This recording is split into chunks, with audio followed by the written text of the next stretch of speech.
Welcome back for the last lecture of this week. Oh, no, this is not the last lecture, sorry.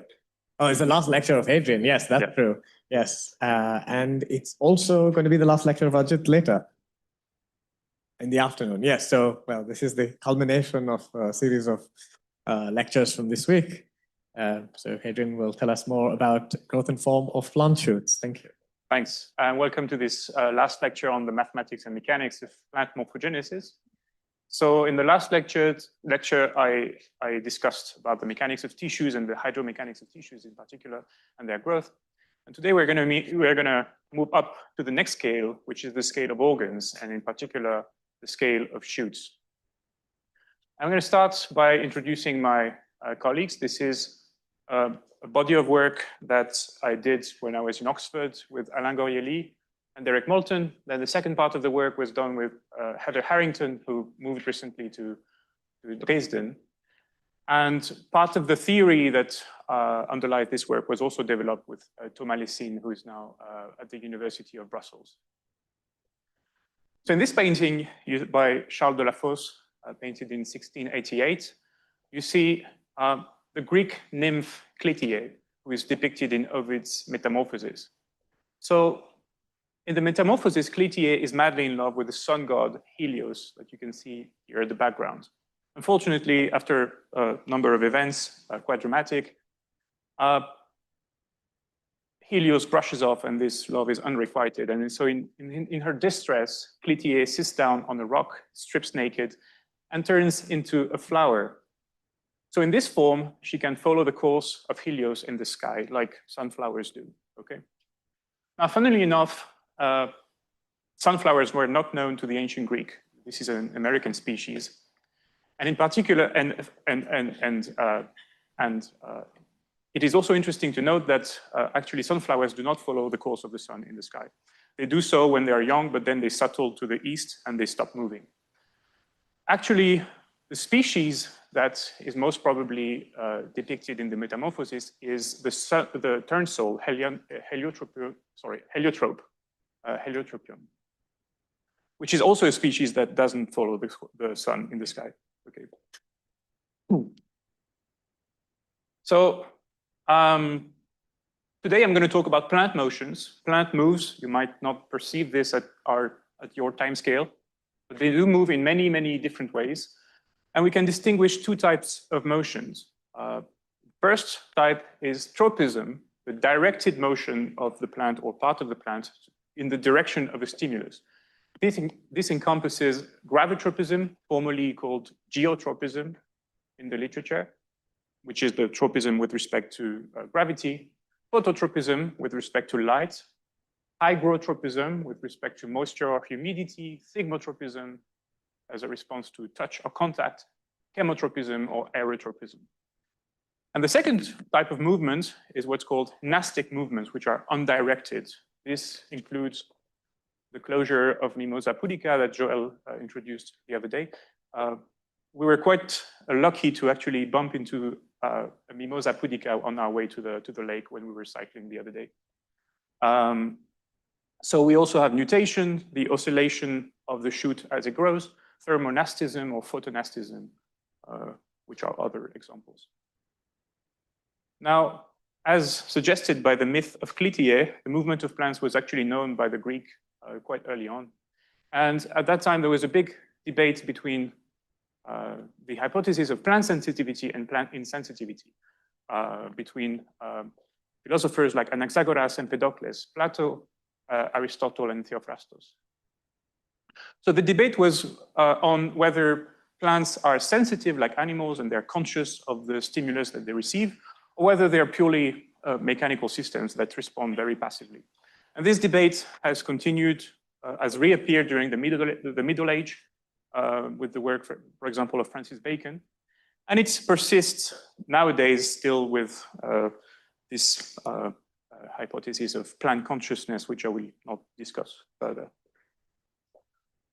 I will jump to the 18th century, where we start to see the first experiments on tropism, particularly by Charles Bonnet and Henri-Louis Duhamel du Monceau in France, where they both studied phototropism and proposed two concurrent hypotheses for the movement of plants with respect to light. One based on heat, so the sun heats part of the stem, which responds by bending, or light, so a response to light triggers the movement of the plant.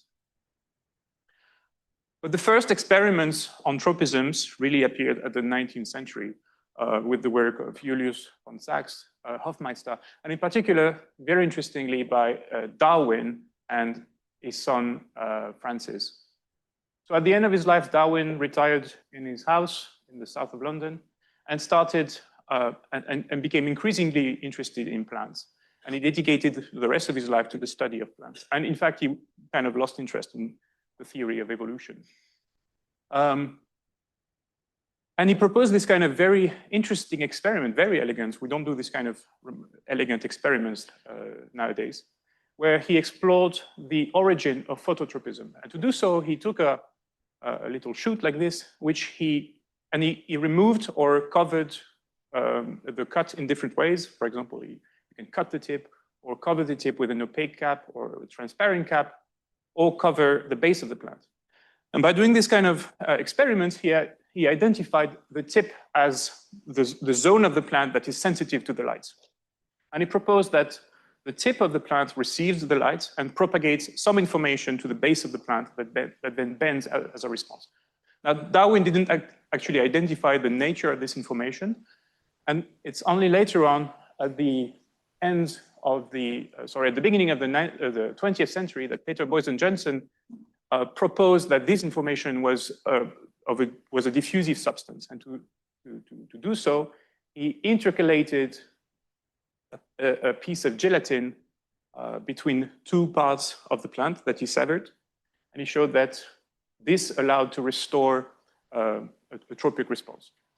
And in contrast, if you intercalate a non-diffusive material, the response is stopped. Yeah. So there is it's not a continuous, like they cut it. No, you actually cut the plant and you intercalate a piece of gelatin, which allows materials to diffuse. And then the plant is like repaired from the point of view of tropism. Wow. Yeah. Okay. And so in the 1930s, Kugel and Hagensmith isolated the hormone that Darwin had imagined, which they called auxin, which is now recognized as one of the most important phytohormones in plants. And then Kolodny and Wendt independently proposed a model for shoot phototropism. The model says that the apex perceives the light and creates a gradient in oxide, a gradient across the cross-section. This is what Darwin had identified. Now, auxin is transported basipetally, so down to the base of the plant, and this gradient is therefore transported to the base of the plant. And so auxin then regulates cell growth differentially. We know that auxin accelerates the growth of cells in shoot. The opposite dynamics is observed in root. And so by doing so, you create this kind of curvature where these cells expand more rapidly than these cells. From a mechanical point of view, this is strictly equivalent to the bending of a bimetallic strip. So you take two pieces of metal with different coefficients of thermal expansion, and you glue them together, and what you observe when you heat the material is the emergence of a curvature, which is a problem that you might be actually teaching in your classes, which was famously solved by Stephen Timoshenko 100 years ago. You see here, you approach a flame and the material uncoils. Okay, is there any question? Now, after phototropism, I would like to discuss a bit gravitropism. So this is a super cool video that was done circa 1900 by Wilhelm Pfeffer. This is, I would say, the first video showing the phenomenon of gravitropism in patients.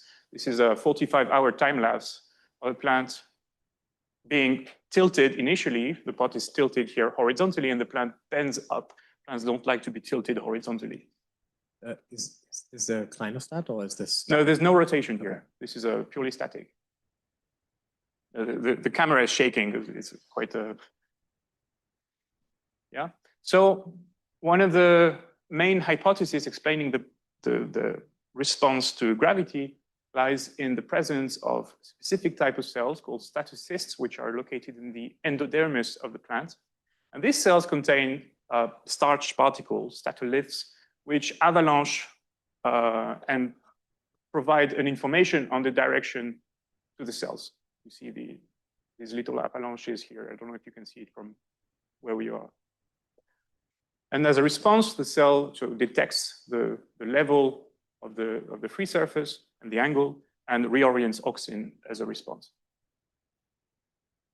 Now, the first model for gravitropism was proposed by Julius von Sachs, which I mentioned many times in this series of lectures. So Sachs proposed that the reorientation of the shoot obeyed a simple law like this. So if you denote by S the arc length of the shoot, and theta the angle with respect to the vertical at a certain location, then the rate of change with respect to time of the curvature, so curvature is d theta ds, is proportional to the sine of the angle. Okay, this is a phenomenological law. There is no first principle explaining this alpha. All right? So this is called the sine law of gravitropism. Now, Sachs was no mathematician, and he didn't realize that this equation actually doesn't support steady solution. And in fact, so this can be seen easily, either by simulating or by just assuming that theta at the origin is pi over 2, the plant is tilted, and so you can't have an equilibrium here. So this is a simulation that was done by Bastien and colleagues in 2013, where they simulate a linearized version of Sine's equation. This is essentially the same phenomenology, and you see that the plant never settles, it keeps oscillating. And in fact, we can, Alain and I, realize that up to a change of variable, this equation is equivalent to the Sine-Gordon equation, which is a famous full integrable Hamiltonian system. So it's not very surprising that there is no equilibrium here. And so to solve the problem, Bastien colleagues introduced a dissipation in the curvature space, which accounts for the tendency of the plant to remain straight in the absence of other stimuli, which is a phenomenon which is still quite mysterious, but called autotropism. The sine law, as I said, is phenomenological. So one of the questions I will address in this talk is how can we build it from first principles? So the first thing we can see before I proceed is that this equation in 2D has a steady solution that can be expressed in terms of a universal curve up to a rescaling. So every plant can be characterized by this simple curve, and we can represent this family of curves here for different initial angles. This is a fit on a shoot. And this introduces a single number called the bending number, which is the ratio essentially between the gravitropic response and the autotropic response. Oh, this is a fit on my breakfast. We don't actually know if it's really gravitropism in banana. Everywhere on the internet, you see that gravitropism is responsible for the shape of bananas, but I haven't seen any serious source. So if you know anything about bananas, please come to me. In what sense? They grow up, they grow opposite. They grow, they grow upwards. Well, yeah, they grow down like this. No, yeah. No, they grow up. Yeah, they grow up. So you could be phototropism like this, no? I have like this. I have some pictures. I'll show you. Okay, yeah, we can discuss about this. Right. One of the main experimental problems when you study gravitropism is the difficulty to obtain control experiments. Obviously, you can't remove gravity on Earth. So a big part of the experimental research in gravitropism has consisted in trying to find tricks to change the gravity vector. But this was only really possible starting from the 80s when plants started to be grown in space aboard Salyut 7 in 82. Particular, very elegant experiment that was just mentioned is the clinostat that was proposed by, that was patented by Sachs, but proposed actually maybe a few century before by Dodart in France.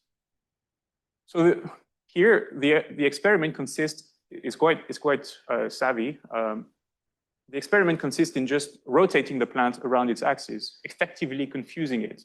So if the rotation is fast, the plant is effectively confused and doesn't know which way to bend. Okay. So if omega, the angular velocity is 0, we get the static case, reorientation towards the vertical. Now, if omega is large, we get the normal situation of the clinostat where the plant doesn't respond, right? And an interesting little mathematical problem is what happens for intermediate velocities, okay? Maybe you can take a guess. Sine waves? Anyone? Well, I won't tell you now. I'll keep it as a cliffhanger. Okay. So with my colleagues, we wanted to develop a multi-scale theory of plant tropism. So plant tropism is essentially a multi-scale problem where at a global scale, you can see the plant as a filament. But if you really want to understand what's going on and how to explain the growth, you need to zoom in and look at the processes that govern growth at a cellular level. These processes generate a field of growth, which may be heterogeneous in a cross-section, generating a change in curvature. So we reinterpret this differential rate of growth as a change in curvature at the upper scale. And then you can re-update, you can update the stimuli, and you have this feedback loop structure, which we wanted to study the dynamics. So this theory, we wanted it to be three-dimensional because plants do not obey our, they don't live in a two-dimensional world. We want to include the multiscalarity of the processes. So it's a multi-scale theory. Mechanistic, we wanted the laws that we derive to reflect mechanism at the molecular level, the microscopic level. Mechanical, and we want to include the possibility of multiple stimuli. Plants respond to a variety of stimuli at the same time and exhibit behaviors as a response to these stimuli. The first step of the model, as I introduced, is to model the transport of hormones. So at this scale, we really see the tissue as a continuum, as a 3D continuum. Okay? And in this 3D continuum, auxin flows and is governed by the conservation of mass, or the continuity equation, where we have the rate of change of auxin concentration linked to a source and the divergence of a flux, the flux being specified by the different types of tropism. For example, if we consider the colony event model for tropism, so here we have the tip perceiving the light and creating an asymmetric auxin profile. Okay? And this is a boundary condition. Now, this auxin profile is transported. You have an active transport of auxin towards the base, and this can be solved exactly. You have here the concentration at the tip with a certain delay. So you have a delay differential equation. This has the potential to create oscillations. And we have an exponential decay, which accounts for the fact that auxin is being absorbed along the way. So this sets a typical length scale for the response. Far from this length, the plant is essentially insensitive to light. Okay? Now, auxin is not exactly growth. We need to relate the concentration of auxin to some growth law. Okay? Some people have done this using finite element models. I discussed this model when was it? Yesterday. So we can, for example, model all the cells in a finite element setting and relate the concentration of auxin to some wall mechanical properties and have this kind of simulation. Obviously, this is very cumbersome and we can't apply this kind of simulation to our setup.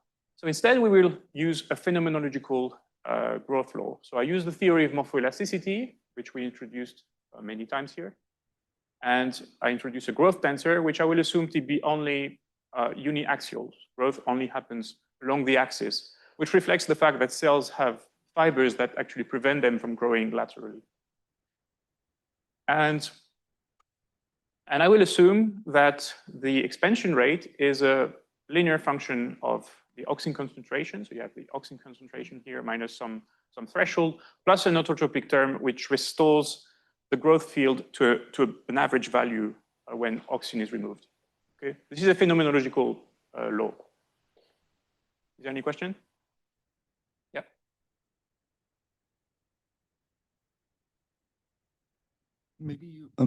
Maybe you'll get to it, but you said it's a multi-scale problem. Yeah. So what are we passing from the macro scale to this local tissue level scale? So this is my microscale. We could have another level where we include cells and pressure. This is much, much harder. So here we will just consider two levels: the tissue level, where this is a 3D continuum, and the upper level, which is the scale of a rod, which I will detail in a second. Yeah. Right. So at the tissue level continuum, something from the outside, that is the macro scale, has to, some quantity has to. The quantity is that comes from the outside is the stimulus perceived by the plant. Okay, and what's the stimulus? I'll detail this in a second. But in the previous case, for example, the stimulus was perceived here through the boundary condition. In gravity, it would be something different. Okay. Excuse me, I have a question on this, on what appears here. Yeah. Is it G minus G bar or G bar minus G here? What is it? Is the sign right in the right? So now there's an exponential growth in G. Is it the? Is there an error?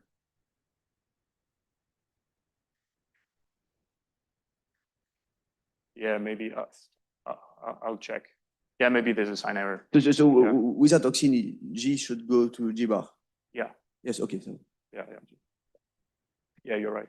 And so G bar and A bar are going to be fixed constants, or are you going to have them dynamically? These are constants. Yeah. No, this is the integral of G, but actually, there's a trick based on the divergence theorem that we use to obtain the upper scale law, and this vanishes or takes a very simple forms. I can't exactly remember the details of the calculations, but there was a good reason why we used that form. Okay. It allows to cancel a lot of terms very nicely. And The form of the growth tensor, is the EZ aligned with the longitudinal axis? Or is question, EZ is aligned with the longitudinal axis. So this plant is initially straight line. Yeah.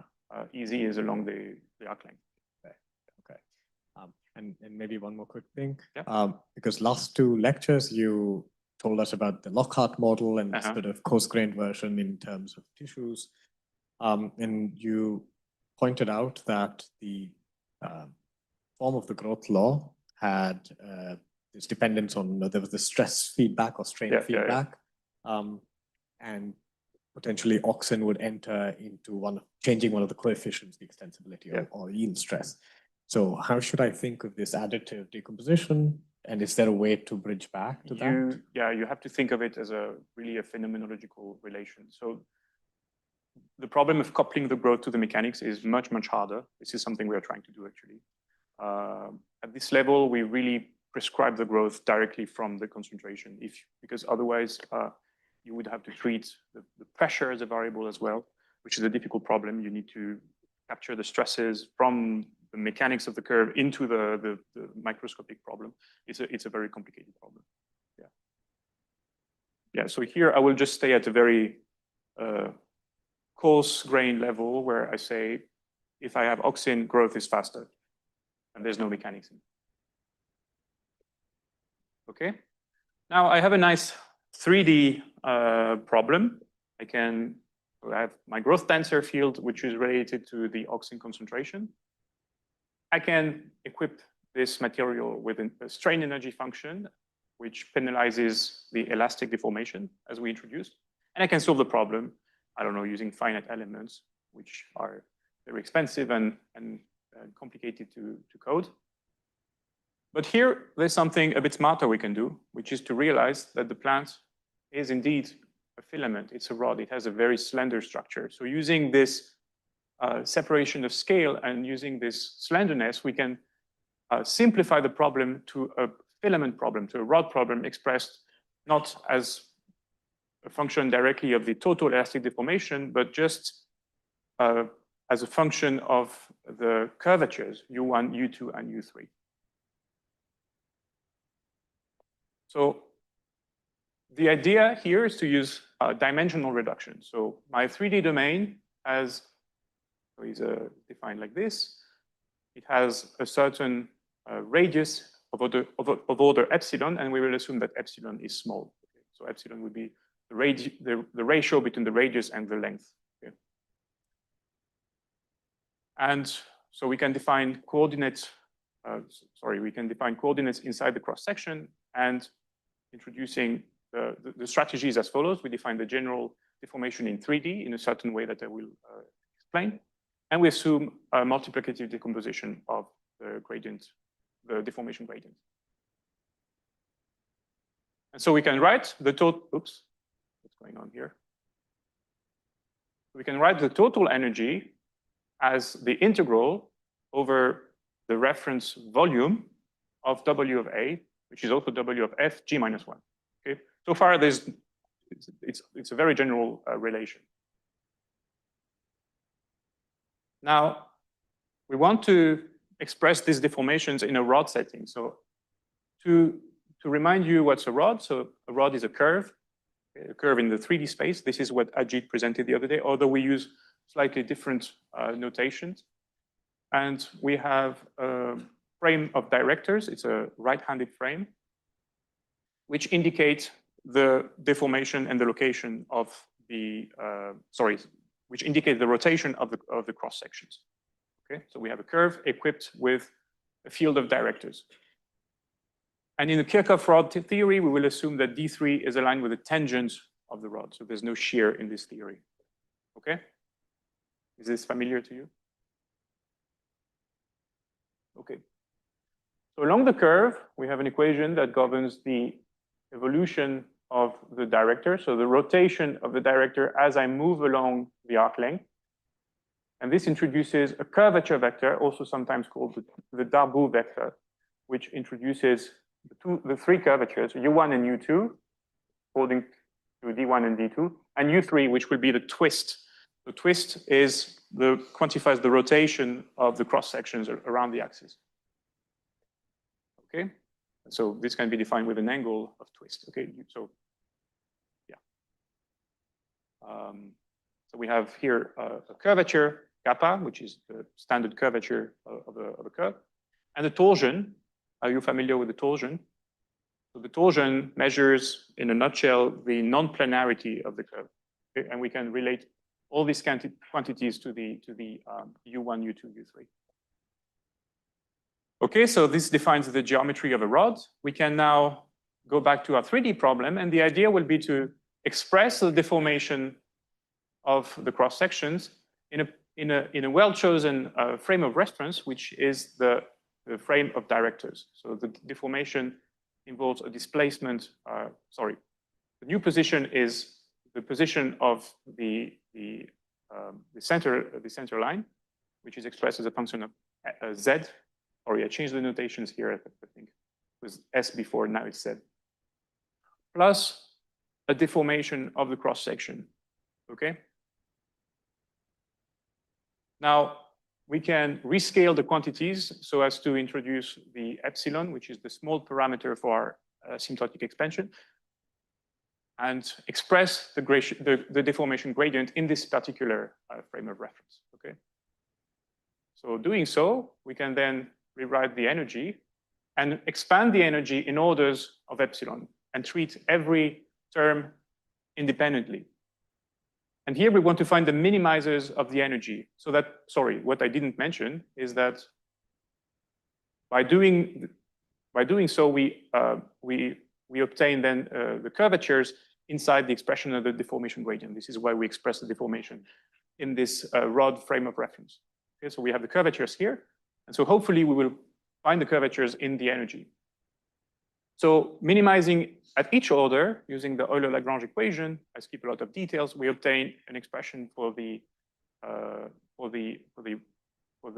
material, knowing the field of growth. And the last step is to compare this to the standard energy of a Kirchhoff rod.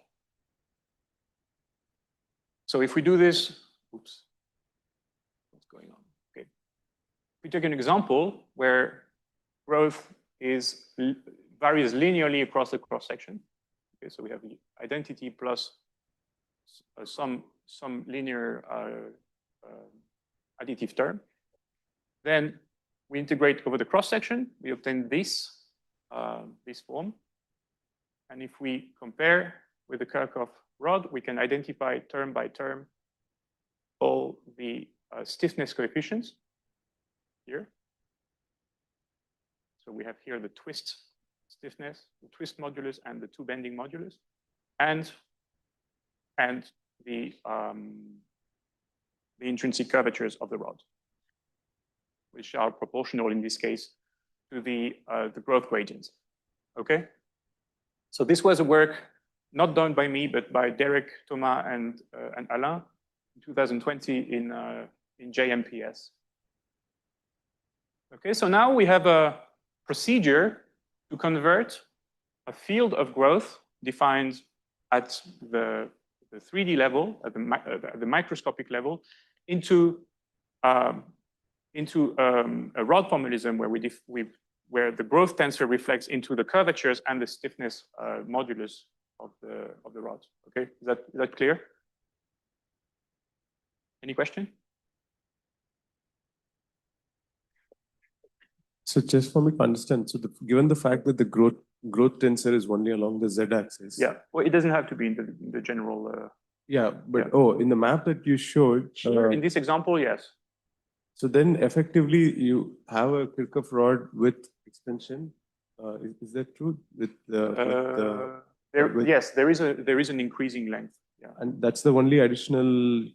I mean, in the sense, what I'm trying to ask is the bending stiffness and the torsional stiffness are sort of the same, but then you can map the contraction in the thickness direction, or essentially that's the extension to the growth. You see what I mean? The tension is mapped to. I'm not sure I understand what you're asking. Yeah, so the first term that you have out there, right? So that's here. That's the change in length, yeah. Energy due to change in length, right? And the first term K0 is the analogous term for the. No, sorry, this is elastic. This is the change in length. Yeah, due to for the elastic. Yeah. And this is the one for the growth, right? So. I think. K0, the second equation. K0, yeah, here. And that's related to your G, small g? The K0 is the standard extensibility modulus of the rod. We're just identifying all terms here. I think the effect due to the stretch of the rod is sort of eliminated. It appears at higher orders because we assume that the growth is small. That's a key assumption I forgot to mention. Okay. Yeah, here we have to assume. Oh, okay, I screwed up with my animations. Yeah, here we assume that G is close to identity. That's a key part of the model. Yeah. Oh, I see.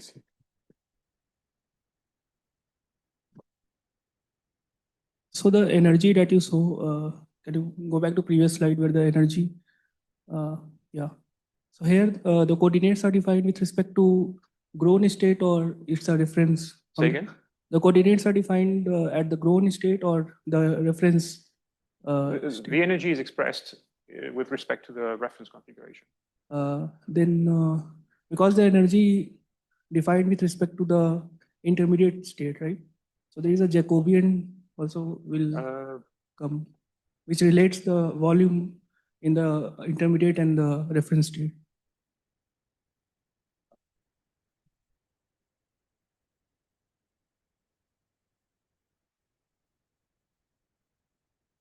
Yeah, maybe there's a Jacobian missing. I need to check the paper again.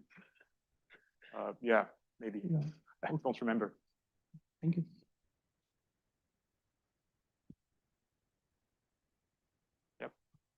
Any question? Okay.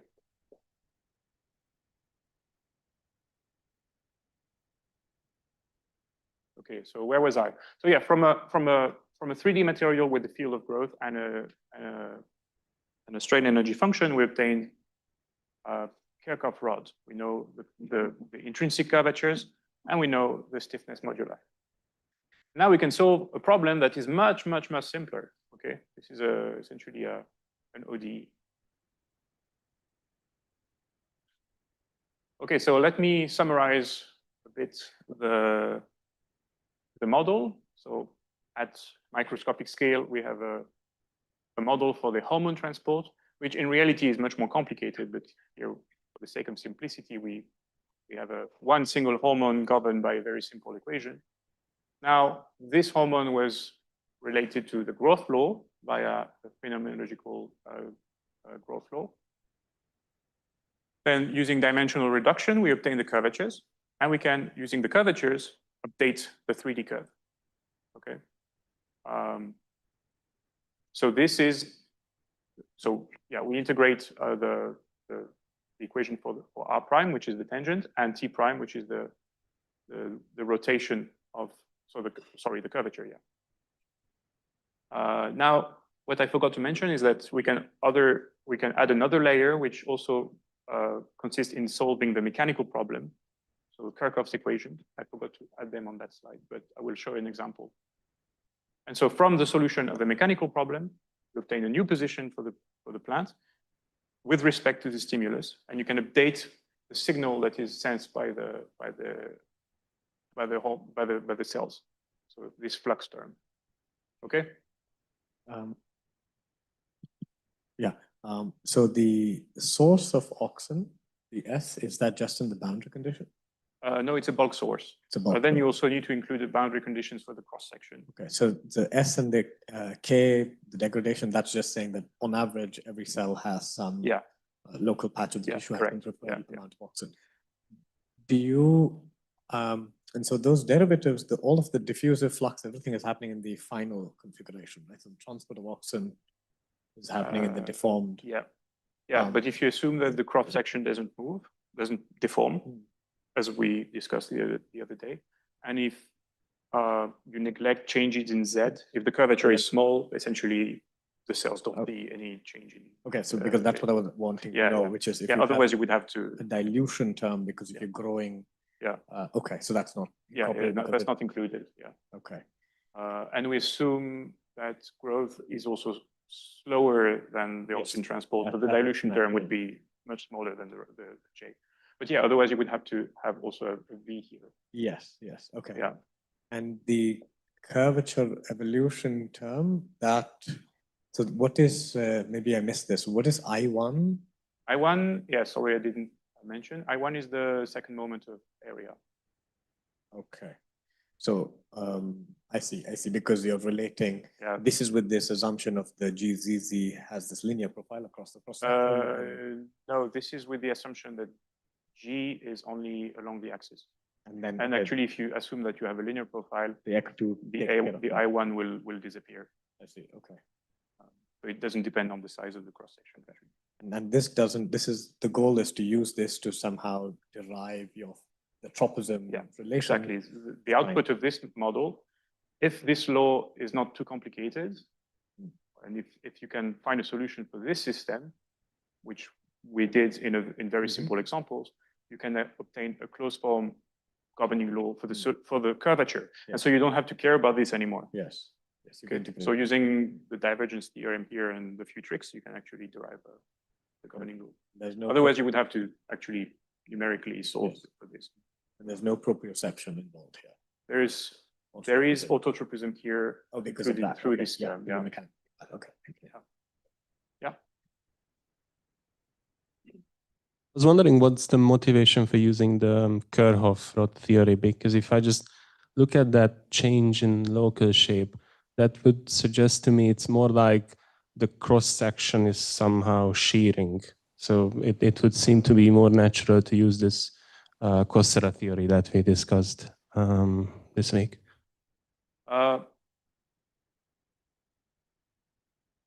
Well, if I remember correctly, using this kind of growth law, where the cells only expand axially, you don't have any shear. The cross section should remain the same. And also, if you consider a thin plant, there's no reason why the shear should be that big. Yeah. So if I understand correctly, like the micro and the macro scale, both are continuum level. Yeah. Yeah. So when would we need to, let's say, consider a tissue scale for the micro? Like when is that appropriate? Like how do we decide if we consider a continuum scale or a tissue scale for the micro level? I mean, A discrete scale. Well, yeah. The reason to do so is because it's easy. If you had a discrete model here, you would have to do a multi-scale homogenization from a discrete structure, which is a really complicated problem that people have tried to solve. But this would be beyond the scope of this model. It would take us a lot of work. So here we really erred on the side of simplicity. But that's a good question, actually. Yeah. So here's an example of simulation you can get. This is done with Mathematica. There's no heavy finite elements or anything. We solve just a simple PD in time and arc length for a curve. So this is a little flower. You can see it's a flower because we put some petals here in Mathematica. So the sun comes out, auxin flows to the base of the plant, plant deforms, follows the sun, and the sun disappears, and autotropism dominates, and the plant comes back. Okay. Now, what about gravisensing, gravitropism? So I mentioned this statolite hypothesis. So here there are some multi-scale models for this process, which are quite nice. I think done by Olivier Pouliquin in Marseille. Here, we really wanted to focus on the multi-scale framework. And so we simplified a bit the process. Instead, we assume that the flux of auxin is simply proportional to the projection of the gravity vector on the cross-section. Okay, so we have this term CA, C being a velocity of advection, A the auxin times F. Okay, and yeah, okay. Yeah. So doing so, integrating as I showed you, we obtain a three-dimensional model for gravitropism. The first equation is the geometry. So this is a simple geometry of a rod. The kinematics. So we have the same equation with a time derivative. And here we would have the spin tensor. So this is the rotation speed of the cross-section. But obviously, the curvature, and the spin are not independent. They need to be related by a compatibility condition, a kinematic compatibility condition, which gives us this equation. And the last equation, which is perhaps the most interesting in our case, is the kinetics, which expresses the bending of the cross-section, the bending of the shoot as a response to gravity. So we have here a gravitropic term with a parameter alpha, and an autotropic term with beta. And here, alpha and beta, I didn't show any expression, but they're going to be lumped parameters that reflect the macroscopic parameters and that come out from the integration. Okay. They scale differently with the thickness of the shoot. No, they don't. Because for this kind of simple law, what you obtain at the end is a linear variation in G. And so the second moment of area cancel out. So you don't get any dependency. You would get it at higher orders. And so if we apply this system to the 2D case, what we get is exactly the extended sine law. So this is the term that was proposed by Sachs, and this is the additive autotropism. Okay, so we have re-derived from mechanistic principles the sine law in 3D. Okay. Question. So the weight of the plant itself doesn't. Yeah, in this case, that's a good question. In this case, we consider short plants, and we don't consider the weight of the plant. Otherwise, you would have to. Yeah, you would have a U hat here, but here this would be the current tangent. So you would have a mix between the two. Here everything is equilibrium. Yeah. everything is undeformed. Okay, so we can go back to our clinostat.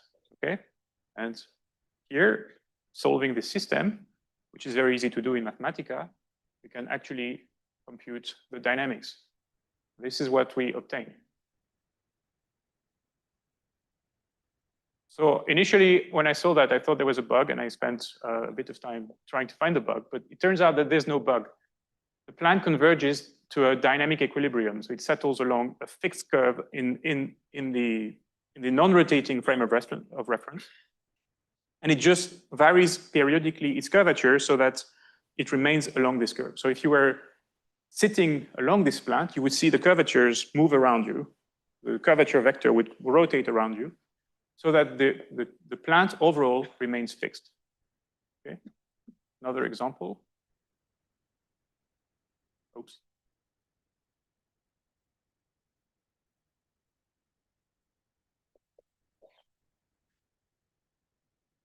And it turns out that, yeah, it's not a bug. We can actually find an explicit expression for this dynamic equilibrium. And if we express this solution in the curvature and torsion space, so there's a theorem in the differential geometry of curves that says that curvature and torsion are enough to provide the entire geometry of the curve. And so if we express the solution in this space, we see that the solution follows an ellipse in this curvature and torsion space. And the ellipse is governed by two parameters that reflect the alpha and beta and the velocity of rotation.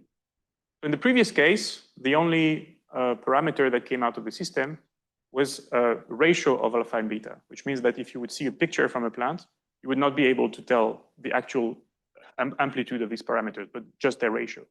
Here we have two parameters. So if you know the angular velocity, you can actually, from the geometry, determine exactly the two parameters. Okay.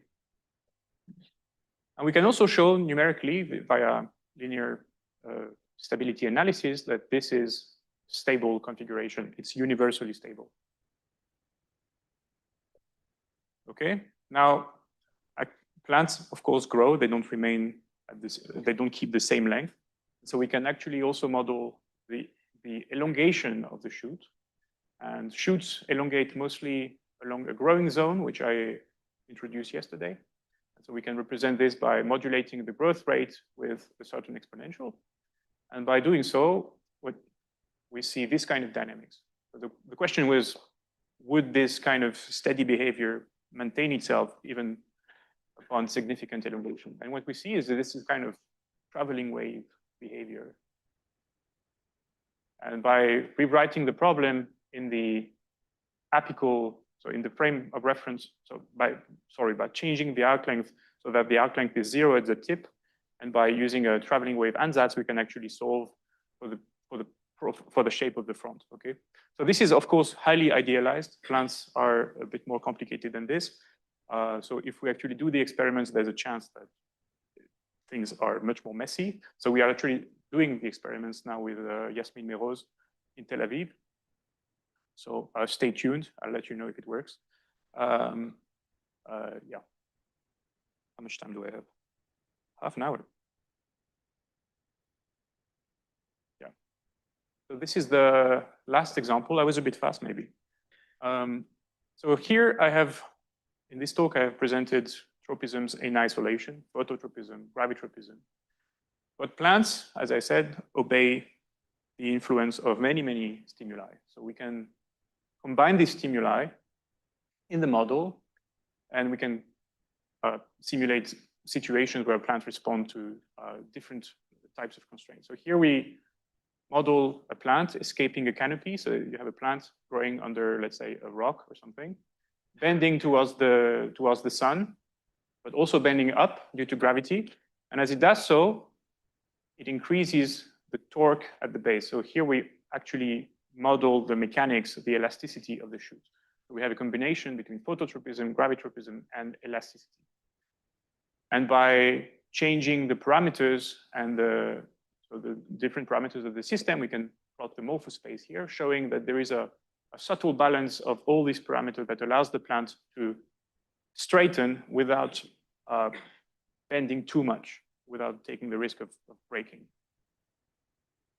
And this provides a sort of window on plants' behavior. So behavior are a coordinated response of an organism to a multiplicity of external signals. So, okay, I'm a bit ahead of time, but that's good. I'm sure we have plenty of questions. So plant tropism, as I illustrated, is a multi-scale problem, which involves cellular mechanics, tissue mechanics, and rod mechanics. And so using multi-scale mathematical modeling, we can derive a versatile framework that allows us to include different tropisms that can be then tested with against experiments where we target specific mechanisms. So the theory that we have derived, which is at this moment still quite simple, includes hormones and growth mechanics, which are the two basic ingredients of tropism. And as I illustrated in the case of the clinostats, the combinations of these scales and these mechanisms allow to generate complex behaviors, which provide an insight into how plants process information in time and space. Yeah, so I have put here two references, which are the references to the papers. So I should have added the paper by Derek, Thomas, and Alain in JMPS. This is a paper in PNAS where we adapt this model, so the dimensional reduction to the case of tropism.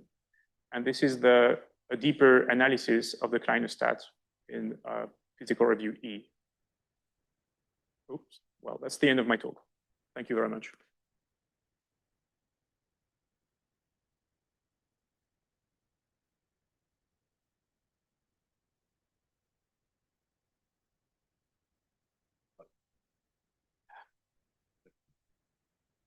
Thank you for the talk.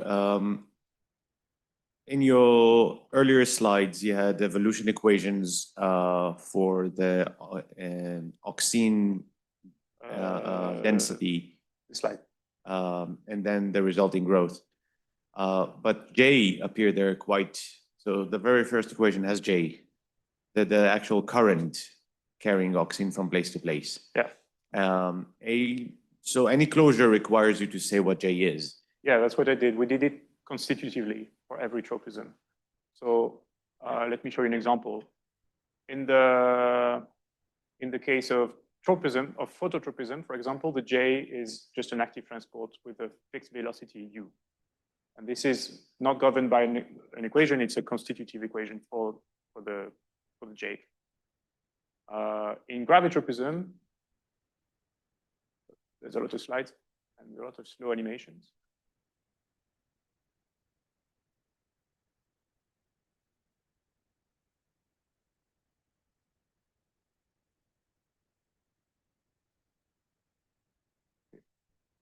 In gravitropism, we have this term here, which is another constitutive assumption for J, which reflects the avalanche of statoliths.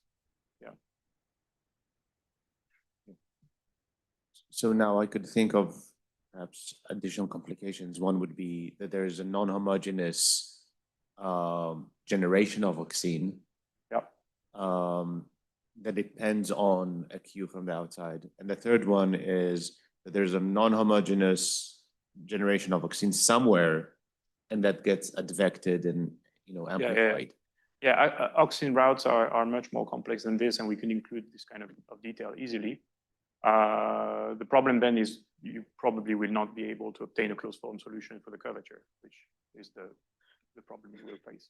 So I think just my question would be, is there any, based on this approach, can you try to start distinguishing one sort of pathway from another? Things that are achievable with gradients in J, which is a vector field, compared to something which is a scalar field and so on. Yeah, that's a very good question. I don't know. I'll think about it. It's a very good question. Yeah, I don't know. There's a very specific trick we use in the paper based on the divergence theorem, which will not work for any type of flux. But I don't remember exactly in detail. I need to check the paper. Yeah. Thanks.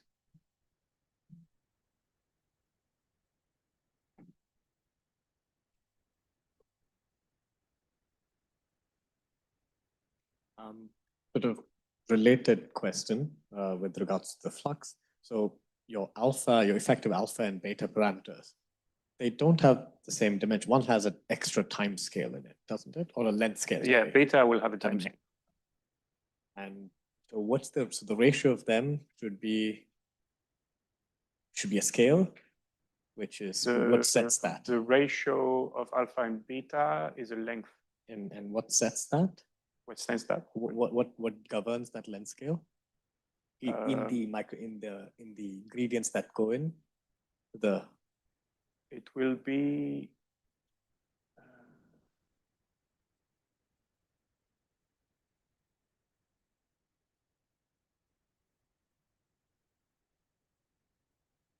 Okay, so you have a length here. So the length is in the alpha, beta is the inverse time, right? Yes. So sorry, beta will have a length because you have a curvature. Curvature, yeah. I have a curvature here, and so yeah, okay, the length is in beta. I need to check the expression. I don't have it on top of my head now. It's in the. I have it somewhere. Okay, and in getting to this form, you have made an assumption that the auxin is very fast. Is that correct? Yeah. But presumably, so your tropism is sort of local in time. There's no memory and time integration. Yeah. Is there a way in which you can? Is there a sense in which you can think of retaining dynamics of auxin? And you to could account for some. You could definitely have more complex. So the effect would be in the G here. Yes. Instead, you would have a memory integral with yes. And I don't think it would change much with the integration because you could swap the integral very easily, and you would end up with this. The integral would propagate to the upper scale probably in the curvature. Yes. So yeah, definitely. And some people have done that actually. Yeah, and what I was wondering was, are there again sort of along the lines of what Effie was asking, given observations of time varying stimuli, and can you ask and assess what kinds of feedbacks and time sort of integral versions of these feedbacks as well? You mean from an observation of an actual? Yeah, so from a macroscopic sort of experimental set classes of observation, maybe there's different classes of phenomena you see, and asking what classes of feedbacks will be sufficient or not in some coarse-grained sense. Is that something that? Yeah, I guess if you see oscillations, you would want to have a certain type of nonlinearity or delay that would. I'm not sure exactly. We haven't really.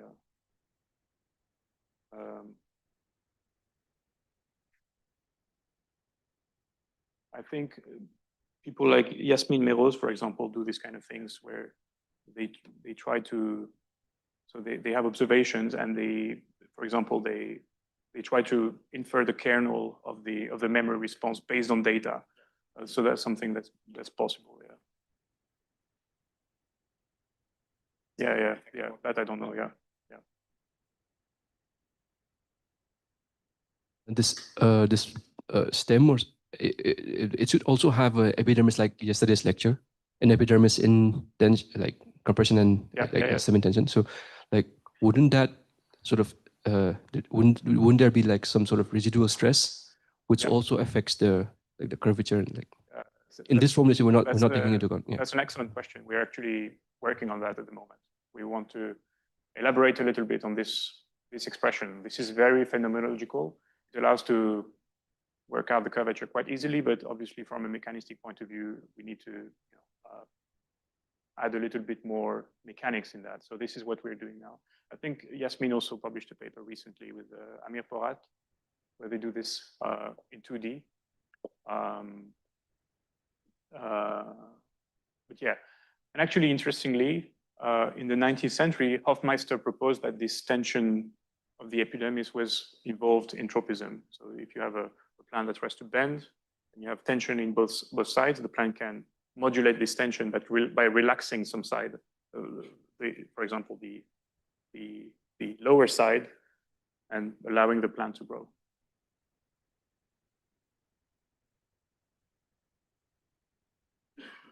Yeah.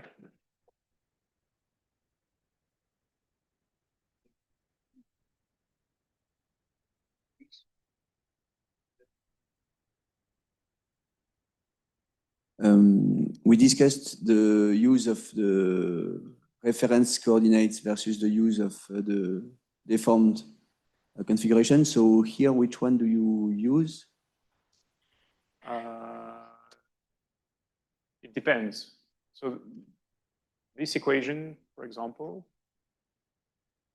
yes, it's irrelevant which configuration you use, because as I said, we assume that the cross section doesn't deform, and that the deformation of the curvature is slow compared to the size of the cross section. So if you are on a cross section, you don't see if the material is deformed or not, because the curvature is small. You don't have variation in Z.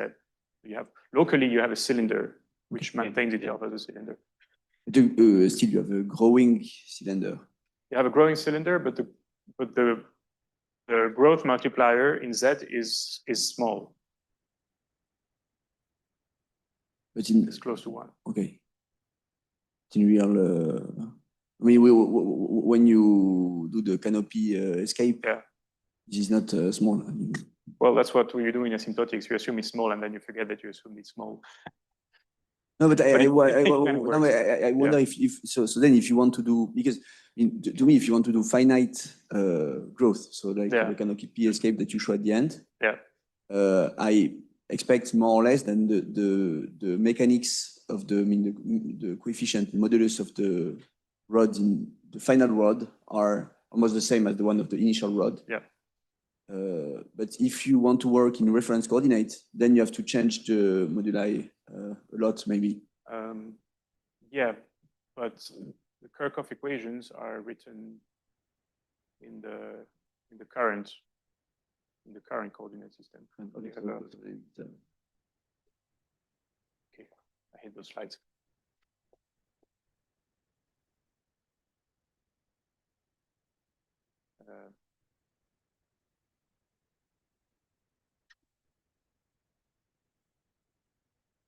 Yeah, so here you have the current arc length. I'm not sure I understand. Yes.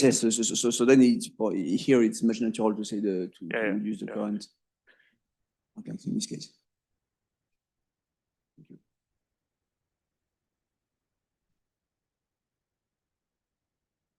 Yeah.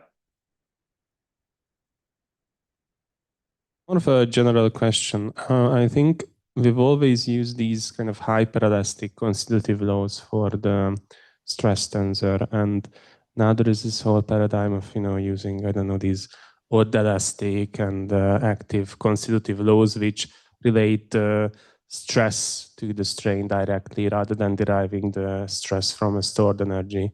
Do you think that could be relevant in these sort of problems, or these materials can be assumed to be hyperelastic? Yeah, it would change a bit it would change a lot the dimensional reduction method, though, because you assume that you have an energy, and so you find the minimizers of this energy. This is how you find the curvatures. If you don't have this energy, you have to do something else. Yeah.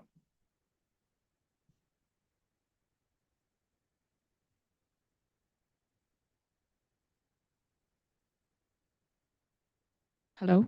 Yeah. So I have thanks for the insightful talk. I have a very layman question, but I'll just give a shot. In the previous slide, you showed a model of Bowden, if I'm not wrong, Bowden. There was a simulation tool. So I would just like to know what was the simulation tool that you used to show the auxin growth. What simulation story? Sorry. No, not the equation. I'm talking about the model, so simulation. Yes, but which one? I think she's talking about the 3D file element. Oh yeah, that's one, the 3D model. I just wanted to know which simulation tool or what was it?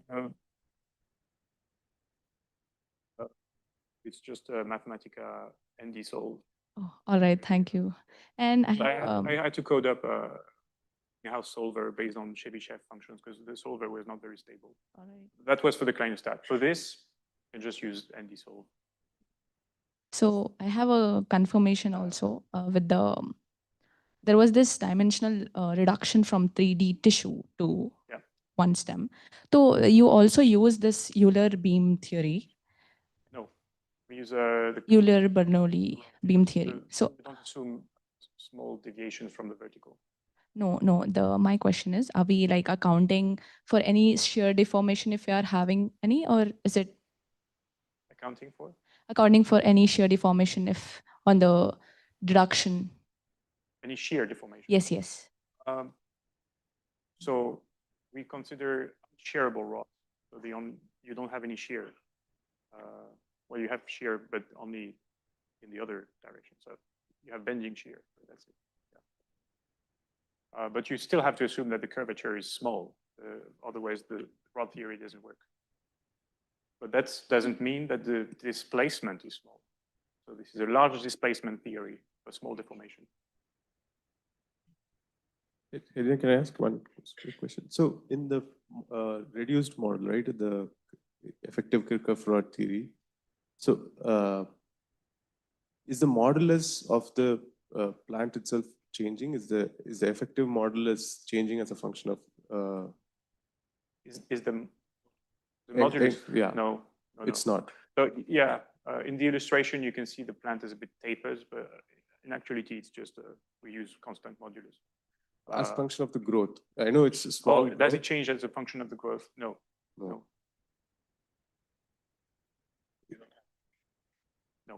We could. It's not a very difficult component to add, but we don't have that. We kind of have this in the last example I showed. Here. We have some lignification here. Everything slows down. This is how you get these traveling waves. So I have another question. So when it seems like when you solve you have to solve in the cross section for auxine and growth, only the first moments of the distribution of auxine and growth matter. First moment. Like you don't need. I mean, since then you use Kirchhoff rod theory. Yeah. In Kirchhoff rod theory, you only. I mean, you have rather crude average over the section. Then what you need to put in this theory are just the first moment of the growth tensor. Yeah, you will get an AX, and this is what yes, you integrate over. And the same for auxine. So you could have.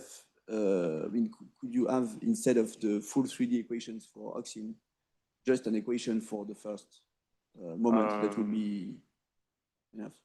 Yeah, that would be sufficient. Yeah, but then you would have to justify it from a mechanistic point of view. Why you write it just in terms of the first moment, whereas here we write it as a. For instance, for the heliotropism, you said that you can solve the full distribution of auxine. Instead of, I mean, in case you were going to solve the full distribution, you could write the equation for the first moment. And then solve this equation here for the first moment. Yeah, you could.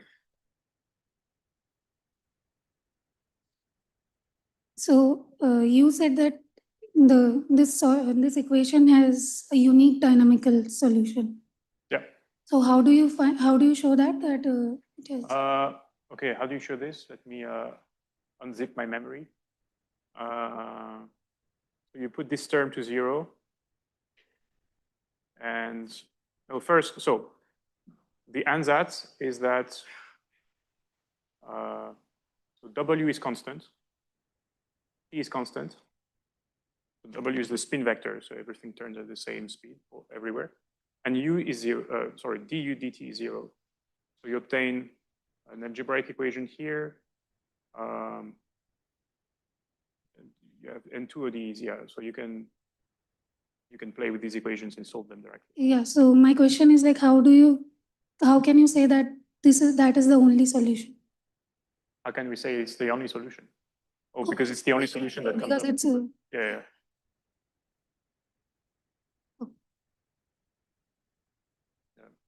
And a remark actually is, so here I have decided to write these equations in the global frame.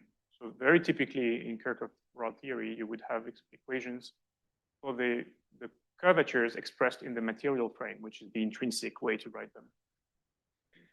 But the problem here is that the global solution, the solution of the rotating plant, is fixed with respect to the lab. So it's much easier to write an ansatz in terms of this configuration, in terms of this specification than the rotating one. Otherwise, you would have periodic U.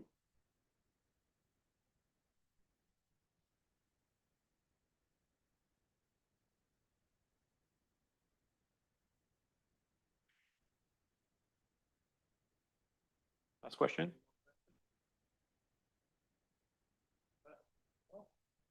Thank you.